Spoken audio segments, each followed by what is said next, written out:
오늘 우리가 읽었던 서신서의 말씀인 에베소서를 보면 바울이 감옥에 갇혀 있었다고 얘기합니다. 그래서 오늘 본문에 바울은 자신을 감옥에 갇힌 몸이 된 사람이라고 얘기합니다. 바울이 감옥에 갇혀서 에베소 사람들에게 편지를 보낸 겁니다. 아마 이 편지를 보낼 때는 아주 간절한 마음으로 보냈을 겁니다. 에베소서를 어디서 썼는지는 정확하게 모릅니다. 에베소에서 썼는지, 에베소 감옥에 갇혀서, 아니면 로마에서 썼는지 정확하게 알 수 없습니다.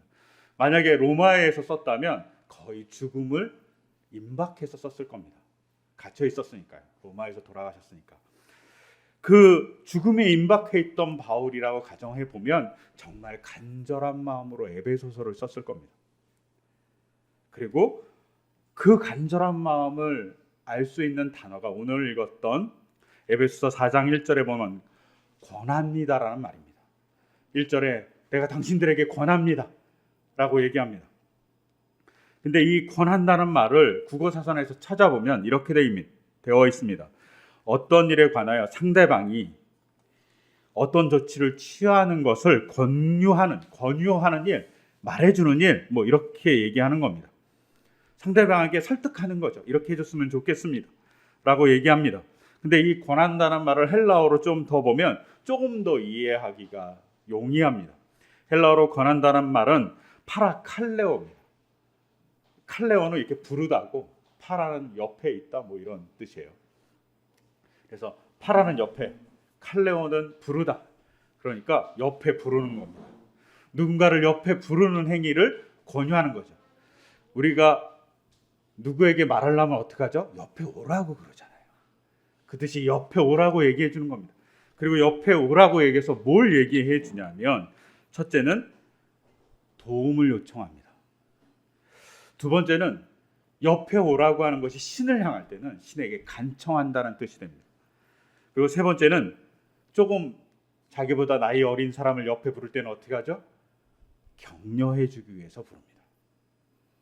그리고 누군가를 대중을 나한테 부를 때는 뭐 여러 가지 의미가 있지만 위로한다는 뜻을 또 갖고 있습니다. 이 단어가 이렇게 한 5가지죠. 부르고, 옆으로 부르고, 도움을 요청하고, 신에게 간청하고, 격려하고, 위로한다는 뜻입니다. 그런데 이 위로한다는 뜻이 사전을 찾아보면 되게 특이합니다.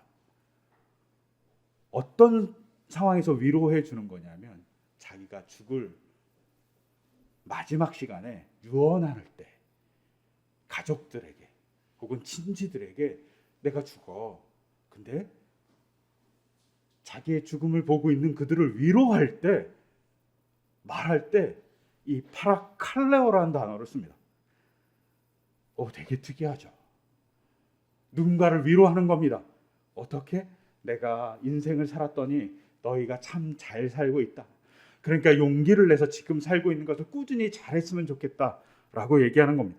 만약 기독교인으로서 죽는 누군가가 있다면 잘 믿고 있는 자녀들에게 용기를 내, 잘하고 있어, 격려하고 위로해 준다는 단어가 바로 파라칼레오라는 단어입니다. 이렇게 바울은 위로해 주고 싶었던 거죠. 왜? 만약에 바울이 에베소서를 로마의 감옥에서 썼다면 그는 죽음 앞에 있습니다. 그리고 에베소 사람들에게 격려하고 싶은 거죠. 그들의 삶을 격려해주고 그들의 삶이 조금은 더 하나님의 삶을 살아갈 수 있도록 좌절하지 말라고 얘기해주고 싶었던 겁니다. 그리고 그 좌절하지 말라고, 그들의 간곡하게 말하고 싶었던 것을 얘기하는 그 함축한 단어가 뭐냐면 주님의 부르심에 합당하게 살아가라고 얘기해 주는 겁니다. 오늘 우리가 읽었던 에베소서 4장 1절 맨 끝에 부르심에 합당하게 살아가십시오 라고 얘기합니다. 간절히 부탁하는 거죠. 그것이 부탁이면서 위로이면서 격려입니다. 에베소에 있는 모든 기독교인들에게 너희가 잘하고 있어, 그 부르심에 합당하게 살기 위해서 열심히 살아줬으면 좋겠어 라고 유언 비슷하게 남기는 거죠. 그리고 그렇게 살아가는 사람을 위로하는 겁니다. 근데 이 살아간다는 이 헬라어 단어가 되게 특이합니다. 이 살아간다는 헬라어 단어는 페리파테오입니다. 페리파테오는 이렇게 페리는 뭐 주변, 우리 영어로 말하면 about 정도 돼요. 그리고 파테오는 걸어가는 겁니다. 걸어가는 거예요. 그래서 이 페리파테오라는 단어의 원래 뜻은 돌아다니는 거예요. 우리가 여행 가면 막 길을 따라서 막 돌아다니잖아요. 그와 마찬가지로 돌아다닌다는 겁니다. 혹은 걸어서 어디 특정 목적지로 가고 있다는 뜻이에요. 아니면 걸어서 누군가를 만나러 가고 있다라는 뜻을 갖고 있습니다. 즉 페리파테오는 길을 걷는 겁니다. 즉 하나님의 부르심에 합당하게 하나님의 길을 걷는 것, 그것을 내가 간곡하게 부탁합니다라고 얘기하는 것이 바울이 합당하게 살아가야 한다고 얘기하는 말 속에 있습니다. 합당하게 살아간다는 것, 하나님의 길을 걷는 거죠. 제가 하나님의 길을 걷는다는 것을 좀 이해하고 싶어서 고민하다가 갑자기 마음속에 떠올랐던 구절이 오늘 읽었던 마태복음 11장 28절부터 30절까지의 말씀입니다. 이 말씀 우리가 너무 잘 알잖아요. 수고하고 무거운 짐진 사람은 모두 내게로 오너라. 내가 너희를 쉬게 하겠다라고 얘기합니다. 그런데 이 말씀을 딱 듣는 순간 번쩍 생각나는 게 뭡니까? 저는 번쩍 생각나는 게 시편 23편입니다. 실만한 물가로 인도해서 푸른 초장에 누이시고 막 먹고 마시고 즐겁게 살아가는 겁니다. 그런데 예수님은 이렇게 얘기하지 않습니다. 내가 쉬게 하겠다라고 얘기해놓고 그 다음 절에 뭐라고 얘기하냐면 예수님의 멍에, 내 멍에를 메고 나한테 배워라 이렇게 얘기합니다. 정말 이상하지 않습니까? 쉬게 하겠다라고 얘기하시는 예수님이 멍에를 메라고 얘기합니다. 제가 이 본문을 볼 때마다 주님한테 따지고 싶어요. 아니 쉬게 하면 뭐 편안한 소파를 주시든지, 쉬게 하면 뭐 물가로 인도해서 누워서 편안하게 쉬게 하셔야지 뭐 멍에를 메라고 얘기하시나 라고 막 반문하게 되고 한때는 막 따지기도 했어요. 하나님 이게 말이 된다고 생각하십니까? 예수님 이게 너무 이상하지 않습니까? 왜 멍에를 메라고 얘기합니까? 근데 이것을 해결할 점이 나의 멍에를 메라고 하는 바로 앞절에 있습니다. 그 뭐라고 얘기하냐면 나의 마음이 온유하고 겸손하다고 얘기합니다. 나의 마음이 온유하고 겸손하니 그 온유하고 겸손한 것을 매면 너희가 쉬게 될 거라고 얘기하는 겁니다. 제가 이 말씀을 보다가 어느 날 기찻길을 보다가 어쩌면 이 말씀이 기찻길과 연결하면 참 좋겠다라고 생각했습니다. 여러분 기차는 기찻길 위에 있어야만 잘 갑니다. 만약 기차가 탈선했다고 생각해 보세요. 그리고 땅에 막 처박혀 갖고 땅으로 막 달린다고 생각하세요. 레일이 없는 곳을. 그러면 기차가 제대로 갈까요? 기차가 아무리 엔진을 막 풀로 돌려도 기차는 땅만 파고 있을 겁니다. 바퀴는 땅에 박히고 옴짝달싹 못할 겁니다. 기차는 레일 위에 있을 때만 제대로 갈 수 있습니다. 전에도 얘기했던 것 같은데 멍에를 메는 건 우리나라 소 한 마리가 멍에를 메고 밭을 가는 것을 의미하지 않습니다. 보통 이스라엘은 멍에를 두 마리 짐승이 맵니다. 소든 낙이든 두 마리 짐승이 쌍으로 메고 있어요. 두 마리가, 한 마리가 멍에를 메고 있으면 또 한 마리가 옆에서 멍에를 메고 있어요. 그러니까 예수님의 멍에를 맨다는 것은 예수님이 지고 있는 멍에 옆에 같이 그 멍에를 짊어진다는 겁니다. 그럼 어떻게 할까요? 예수님이 진 멍에를 이끌고 있는 그 소라고 가정할 때 그 소가 이끄는 대로 따라가면 인생이 지고 있는 그 멍에가 가볍고 좋다라는 얘기가 됩니다. 즉 예수님이 진 멍에를 같이 지고 가면 편안하게 갈 수 있는 거죠. 기차가 레일 위에 올랐을 때 제대로 가듯이 제대로 갈 수 있다고 얘기하는 겁니다. 즉 예수님의 길을 따라가는 것, 그것이 예수님의 멍에를 메는 것이고 그것이 쉬운 일이라고 얘기하는 겁니다. 근데 그 길을 뭐라고 얘기하냐면 예수님은 온유하고 겸손한 길이라고 얘기합니다. 그것을 배우면 된다고 얘기합니다. 그리고 멍에를 매는 일이 뭘까요? 좀 견디는 일이잖아요. 오래 참는 길이기도 합니다. 오래 참고 주님을 따라가는 길이기도 합니다. 그래서 오늘 본문에 보면 에베소서에서 너희가 주님의 부르심에 합당하게 살아라고 얘기하면서 2절에 뭐라고 얘기하냐면 겸손함, 온유함, 그리고 오래 참음으로 그것을 매라고 얘기합니다. 즉 하나님의 길은, 예수님의 길은, 예수님의 멍에는 온유하고 겸손하고 그리고 오래 참음으로 감당하는 길이라고 얘기하는 겁니다. 근데 전제 조건이 있습니다. 그것이 뭐냐면 사랑으로 서로 용납해 주는 겁니다. 근데 이 용납해 준다는 헬라어가 견디다라는 뜻이에요.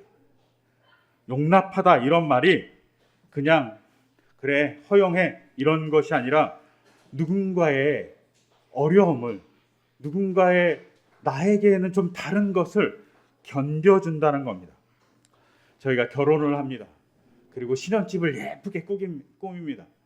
그리고 그 신혼집에 너무나도 감사하게 아이가 태어납니다.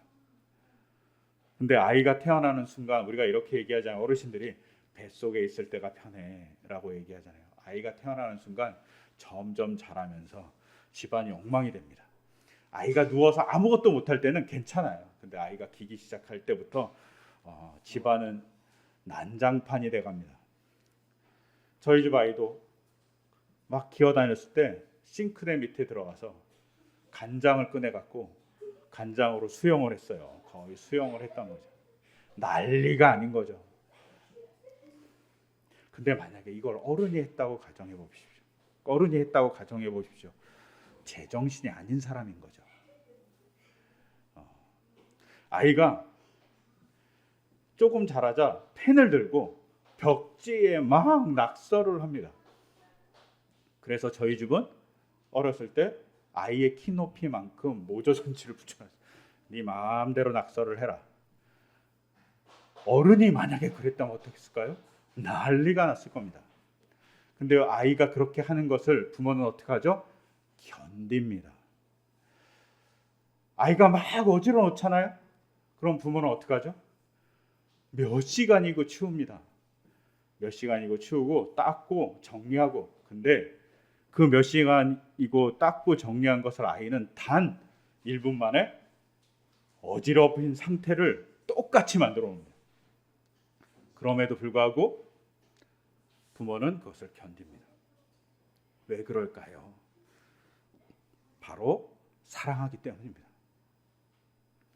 사랑하니까 도저히 어지러운 것을 견딜 수 없는 부모들이 사랑으로 견딥니다. 가구가 막 망가집니다. 그런데 그 망가진 것을 사랑으로 견디죠. 서로 용납하라는 말은 견딘다는 겁니다. 뭐로? 그를 사랑하는 눈으로 그의 부조리함과 그의 행동이 좀 우리하고 다른 것을 견뎌주는 겁니다. 그래서 공동번역은 이 부분을 되게 멋지게 번역했습니다. 뭐라고 번역했냐면 너그럽게 대하다라고 번역했습니다. 우리가 그렇잖아요. 아이가 어지럽히면 너그럽게 대해주잖아요. 그 상대편을 이해하고 상대편의 처지를 이해해줘서 너그럽게 대해주는 겁니다. 바울은 이것을 하라는 겁니다. 우리가 서로 너그럽게 상대편을 이해함으로 바라보는 겁니다. 그래서 앵무새 죽이기라는 소설에서 아이가 남에 대한 이야기를 쭉 하고 있을 때 아빠가 남에 대해서 이해하는 것에 대해서 얘기합니다. 그때 남에 대해서 어떻게 이해한다고 딸에게 6살짜리 딸에게 아빠가 뭐라고 설명하냐면 남의 살갗을 입고 걸어 다녀야지만 그 사람을 이해할 수 있다라고 얘기해요. 아이에게 남의 안에 들어가서 남이 돼야지만 그 사람을 이해할 수 있어 라고 얘기합니다. 부모는 사랑의 눈으로 자녀를 이해하려고 합니다. 제가 왜 저렇게 행동하지? 그러니까 요사이 어떤 프로그램들이 유행합니까? 아이의 마음을 이해하는 사람들이 나와서 설명해 줘요. 쟤는 저렇게 행동하는 게 왜 저렇게 행동하는 거예요? 그러면 부모가 이해합니다. 그것을 막 잘못됐다고 지적하거나 그것 때문에 막 아이를 저주하거나 아이를 혼내지 않습니다. 그것을 이해하고 받아들이는 것이 먼저 갑니다. 이것이 너그럽게 대한다는 이야기입니다. 근데 이 너그럽게 대하는 일에 있어서 첫 번째 해야 될 일이 뭡니까? 너그럽게 사랑해야 되는 일에서 첫 번째 해야 될 일은 바울은 겸손함이라고 얘기합니다. 최근에 가장 핫한 사람들 중에 몇 사람 중에 손흥민이라는 선수가 있습니다. 근데 그 선수의 아버지 송웅정이라는 분이 요새 핫해져 가고 있는 것 같아요. 자서전도 쓰시고 그러셨는데 그분이 자기 아들은 월드 클래스가 아니라고 얘기합니다. 더 노력해야 된다. 그러면서 최근 인터뷰에 이런 걸 본 적이 있습니다. 아들이 득점왕이 됐어요. 유럽 리그에서. 어떠시냐고 물어봤더니 득점왕이 되는 날 너무 걱정했다고. 교만해질까 봐. 그게 끝이 아닌데 더 발전해야 되는데 거기에 멈추면 안 된다고 걱정했다고. 처음에 유럽 리그에 가서 첫 골을 넣었을 때만큼 자기가 무서웠다라고 그렇게 얘기하시더라고요. 겸손해야지만 자기가 잘할 수 있다고 그분은 얘기했습니다. 저는 그 말이 맞다고 생각합니다. 제가 최근 들어서 욕심이기도 하지만 나이가 들면서 모르는 것이 정말 많구나라는 생각을 했습니다. 모르는 게 너무 많은 겁니다. 읽어야 될 책도 많고 함부로 얘기하기도 무서워요. 내가 잘못 알고 있었던 것도 많구나. 심지어 제가 목사인데 성경에 대해서 모르는 것도 많고 그리고 잘못 알고 있는 것도 많구나라는 깨달음을 가끔 얻어요. 공부하면서 설교를 준비하면서 성경 공부를 하면서 혹은 신학책을 읽고 고대 근동의 문화 책들을 읽으면 깜짝깜짝 놀랄 때가 있어요. 내가 잘못 알고 있었구나. 아직도. 그러니 말하는 게 무섭습니다. 그러니 사람이 겸손해질 수밖에 없습니다. 나이가 들면. 그런데 참 이상하죠. 사람이 나이가 들면 우리가 요새 많이 쓰는 라떼는 이랬어라고 얘기하는 겁니다. 사람이 나이가 들면 겸손해질 수밖에 없는 그 길을 사람들은 그 길을 버리고 라떼는 내가 경험해 봤는데 내가 읽어 봤는데 내가 아는데 내가 그때 살아봤는데 이런 말로 얘기합니다. 교만해져 가는 거죠. 그러면 문제가 발생한다고 얘기합니다.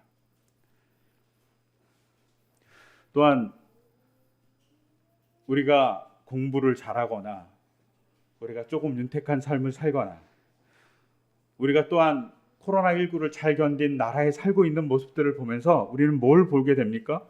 이게 우리가 잘나서 된 것이 아니라는 사실을 봅니다. 우리가 공부를 좀 잘하는 것, 부모를 잘 둔 덕도 있고 좋은 머리를 주신 것도 있고 좋은 환경을 준 것도 있고 어떤 사람들은 좋은 선생을 만나서일 수도 있습니다. 어떤 사람들은 때를 잘 만나서일 수도 있습니다. 그러니 잘하는 거죠. 사업이 잘 되는 것도 정말 좋은 상품을 만들었지만 때가 안 맞으면 안 팔립니다. 정말 잘못된 때에 잘못된 거래를 하면 어려움이 우리에게 다가오는 것을 봅니다. 우리 스스로 잘하는 것이 그렇게 많지 않습니다. 코로나19도 마찬가지 아닙니까? 어느 지역에 태어났느냐에 따라서 죽음이 왔다 갔다 거립니다. 우리가 선택하고 우리가 잘하는 것이 그리 많지 않다는 것을 볼 수 있습니다. 살다 보면 잘난 것이 그렇게 크지 않습니다. 그러니 우리가 겸손해져야죠.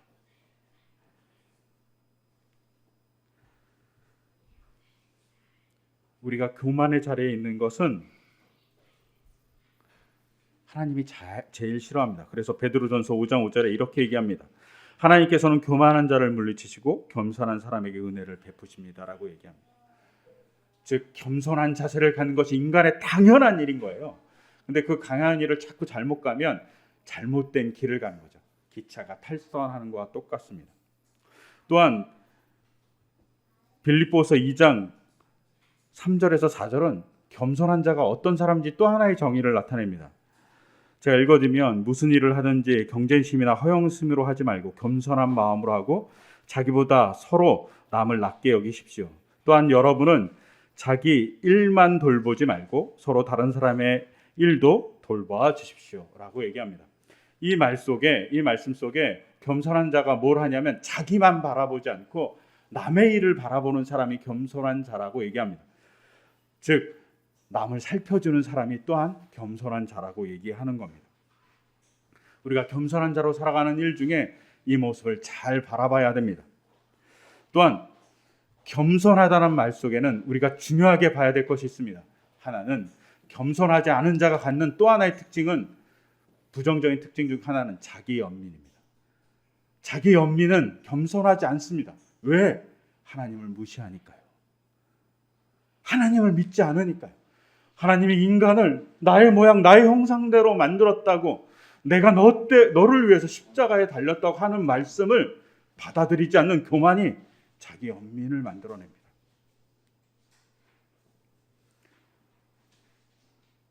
자기 연민은 겸손하지 않음의 또 하나의 표현입니다. 하나님이 이걸 원하지 않는 거죠. 바울이 자기가 감옥에 갇혔습니다. 내가 하나님을 전했는데 왜 감옥에 갇혀? 라고 자기 연민에 빠지지 않았기 때문에 그는 에베소 사람들에게 눈을 돌리고 그들을 향해서 간절함으로 편지를 쓸 수 있었던 겁니다. 그것을 바라보라고 간절하게 바울이 얘기하는 거죠. 또한 하나님의 길을 걷는 사람의 두 번째 모습은 온유함입니다. 온유함은 부드러운 사람에 대한 이야기입니다. 근데 오늘날 이렇게 얘기하잖아요. 온유한 사람, 그 사람을 향해서 우리가 별 볼 일 없는 사람, 온유하면 별로 사람들에게 대접받지 못한 사람이라고 볼 때가 있습니다. 우리가 또 온유해서 하는 행동의 대표적인 케이스가 뭐냐면 친절한 겁니다. 근데 친절하잖아요? 그러면 친절을 악용해서 이용해 먹는 사람들이 많이 있습니다. 제가 언제나 듣는 얘기 중에 하나가 10번 잘해주다가 한 번 못해주면 서운하고 10번 못해주다가 한 번 잘해주면 고마워한다는 말입니다. 맞는 말이죠. 그런데 저는 이 말에도 불구하고 10번 잘해주는 사람이 하나님의 사람이라고 믿습니다.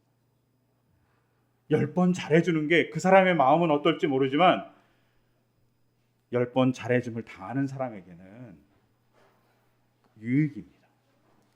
나의 유익이 아니라 그 사람의 유익을 위해서 행동하는 것이 중요합니다.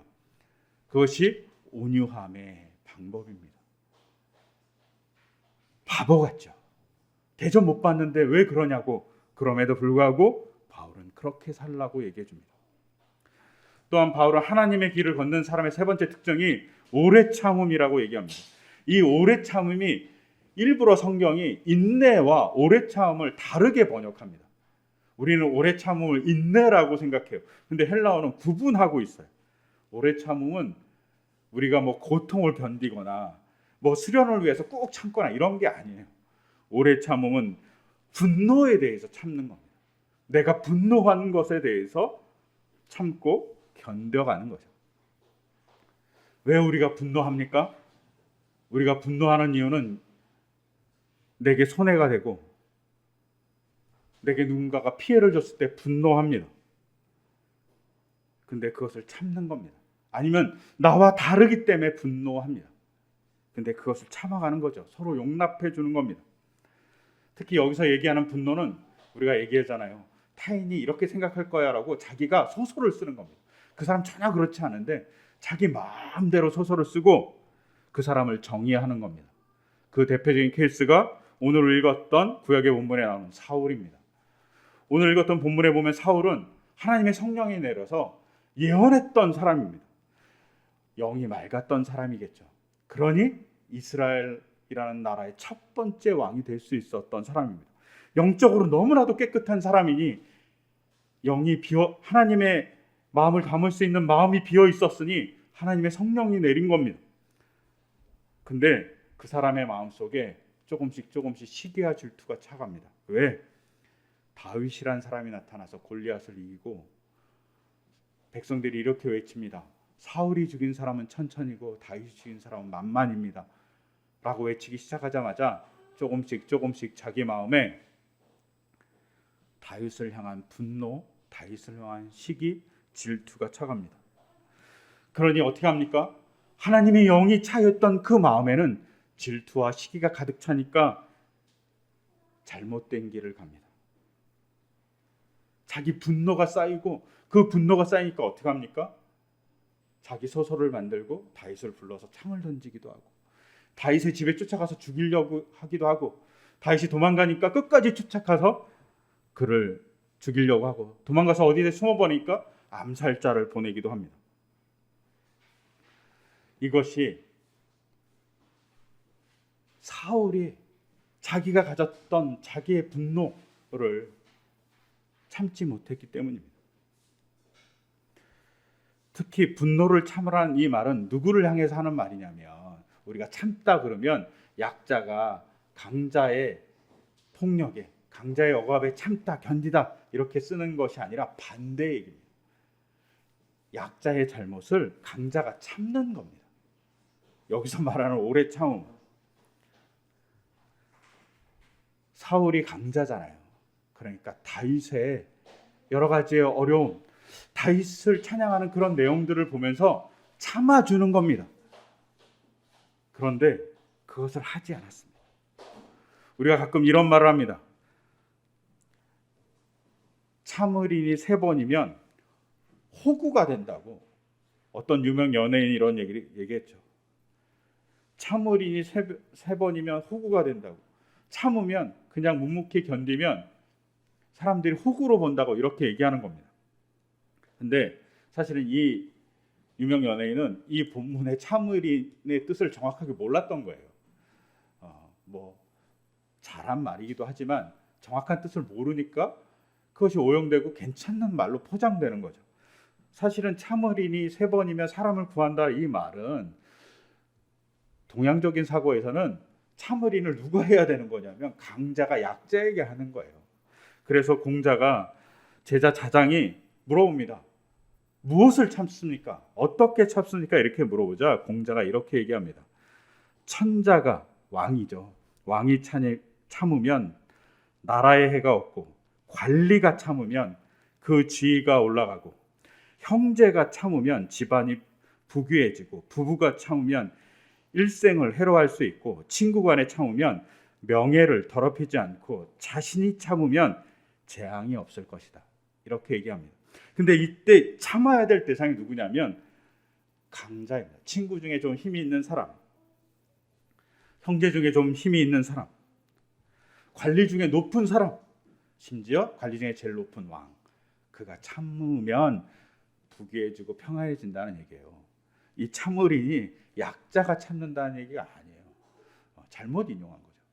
이런 배경을 모르고 잘못하면 이런 참을 3번이면 호구가 된다는 엉뚱한 말이 돼버리는 거죠. 참을인은 강자가 참는 겁니다. 우리가 알잖아요. 유명한 이 참을인이 3번이면 살인을 면한다는 말까지 알잖아요. 어떤 남편이 잠깐 나갔는데 부인이 어떤 외간 남자하고 자고 있는 것 같은 겁니다. 머리는 빡빡 밀고. 그리고 집 앞에는 남자 집신이 있고 그래서 죽이기 위해서 들어가려다 참아서 들어갔더니 그 빡빡머리는 여자 승려였던 거죠. 자기가 아는. 만약에 오해했다면 큰일 나는 일이 벌어져요. 자기 인생도 망치고 누군가를 죽이는 일이 벌어지게 가정은 파탄나는 일이 됩니다. 이때의 남편은 강자이죠. 강자로서 참는 겁니다. 우리가 아이들한테 참잖아요. 사랑함으로 참아가는 일, 이게 중요합니다. 이렇게 살아가는 것이 합당하다고 얘기하는 겁니다. 이렇게 참아주는 일이 합당한 일이라고 얘기합니다. 근데 이 겸손하고 온유하고 오래 참을 누가 합니까? 예수님이 하십니다. 우리가 예수님을 향해서 겸손의 왕이라고 얘기합니다. 예수님이 십자가를 지면서 인간이 되시면서 신이시면서도 겸손함으로 나귀를 타시고 인간을 위해서 일하십니다. 온유함으로 선을 끊임없이 베풉니다. 십자가에 달리셨을 때 끊임없이 사람들이 비난함에도 불구하고 그거를 감당하십니다.